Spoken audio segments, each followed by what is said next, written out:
3 Daily News brings you breaking updates straight from Detroit's Auto Hub. In 2025 alone, more than 42,000 factory jobs have disappeared, wiped out by tariffs that shattered supply chains and stalled assembly lines. Once loyal to U.S. production, Asian automakers are scaling back, shifting new investments north to Canada, leaving American families stuck with rising prices and empty dealership lots. This isn't just politics at play. It's an industry-wide earthquake shaking both consumers and workers. So what's really happening, and which automakers are managing to steer through the storm? Here are the key developments you need to know. Detroit's harsh reality. Jobs vanish, prices climb. 2025 destroyed the belief that America's auto market could power through policy shocks. Tariffs on cars, steel, and parts slammed into a fragile just-in-time system. The first crack? Jobs. Assembly lines went quiet, shifts disappeared, and ripple effects spread to diners, suppliers, and even schools once supported by factory paychecks. Meanwhile, car prices skyrocketed, pushing monthly payments out of reach for many households already drowning in high financing costs. Buyers turned to the used market, only to get hit again. Fleets held onto vehicles longer, meaning fewer trade-ins. Suddenly, decade-old sedans sold at premium prices, while practical crossovers vanished in days.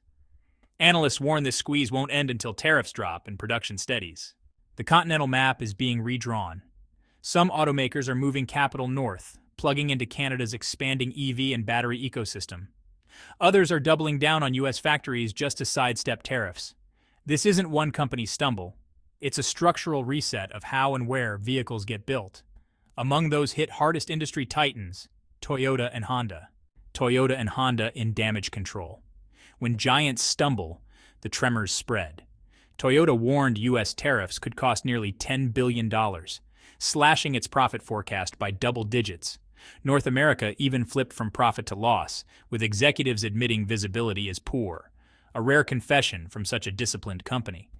A temporary U.S.-Japan deal trimmed tariffs from 27.5% down to 15%, but that's still 6 times higher than the old 2.5% rate.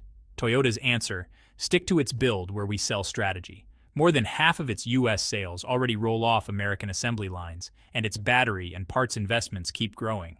For now, it's eating the costs rather than raising sticker prices, earning goodwill with dealers but bleeding billions in the process. Honda faces a similar challenge, with major factories in both the U.S. and Canada. It's shifting CR-V and Civic hybrid production stateside. But supplier networks still rely on imported electronics and drivetrains, which trigger heavy duties. The path forward is set, but the transition will take years, not months.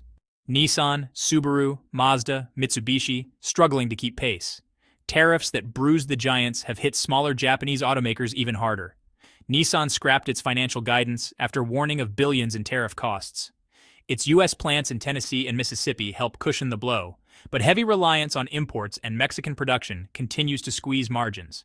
To cope, Nissan leaned on discounts for U.S.-built models like the Rogue and Pathfinder, while pausing some Mexico-built crossovers. Proof that trade policy, not marketing, now dictates product schedules. Subaru faces a bitter choice.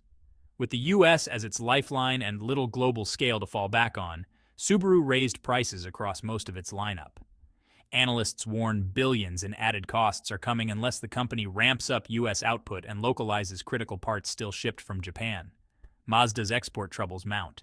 Shipments from Mexico to the U.S. plunged by half, forcing Mazda to depend more on its Alabama joint venture with Toyota. Prices continue to creep upward while incentives shrink as Mazda scrambles to protect already thin margins. Mitsubishi climbs the steepest hill. With no meaningful U.S. manufacturing base, it risks losing its value-focused image if prices climb too high. Consolidation pressures are mounting, and survival may hinge on alliances, platform sharing, or even pulling back in certain markets. But while these smaller automakers fight to stay upright, Hyundai and Kia are taking a very different path, going on the offensive. Hyundai-Kia's Georgia gamble, betting on local muscle. Hyundai has reset expectations, unveiling an aggressive U.S. localization push. By 2030, over 80% of its American sales will come from domestic plants, anchored by a massive Georgia complex expected to turn out 500,000 vehicles a year by 2028, split between hybrids and EVs. The message is clear. The best way to beat tariffs is local steel, local assembly, and stable pricing. The transition comes with costs. Hyundai lowered margin targets, flagged heavier third-quarter tariff impacts, and faced disruption when Korean engineers working on Georgia's battery lines were caught in an immigration raid, showing how trade policy and labor can collide. Executives are now lobbying Washington and Seoul for smoother travel rules for technical workers. Meanwhile, Hyundai expands its lineup with more hybrids, extended-range EVs arriving in 2027, and even a North American pickup before 2030. Kia and Genesis add to the momentum, with U.S. capacity already above 1 million units. If tariffs persist, this early bet could leave Hyundai-Kia ahead while rivals scramble to adjust. Consumers, supply chains, and Canada's advantage. As automakers adapt, households feel the tariffs directly. The costs filter through 3 channels: duties on imported cars, duties on foreign parts inside U.S.-built models, and higher raw material prices on steel and aluminum. Very few vehicles meet exemption thresholds without costly redesigns. The result? Some companies raised sticker prices, cut features, or relied on dealer incentives just to keep sales moving. The used market tells the story too. With new car prices rising far faster than wages, trade-ins dried up, fleets held on to vehicles longer, and supply of clean, late-model cars collapsed. Buyers with $28,000 to $35,000 to spend, once the sweet spot for a compact SUV, found themselves pushed into older crossovers with higher mileage and fewer safety features. That squeeze carries lasting consequences for safety, emissions, and family budgets. Meanwhile, Canada is seizing the moment. Federal and provincial programs are pulling in critical minerals, gigafactories, and supplier hubs, all backed by policy stability and USMCA-friendly trade rules. Every new project in Ontario or Quebec tilts the North American auto map further north. The reality is clear. Build where you sell isn't just a slogan anymore. It's the survival blueprint. All of this, the pressure on families, the scramble across supply chains, and Canada's rise, leads us to the bigger question. Verdict America on a tariff tightrope. This isn't just about 8 Asian automakers pulling back. It's a reset of the entire North American playbook. Toyota and Honda are swallowing billions in losses while rushing to expand local production.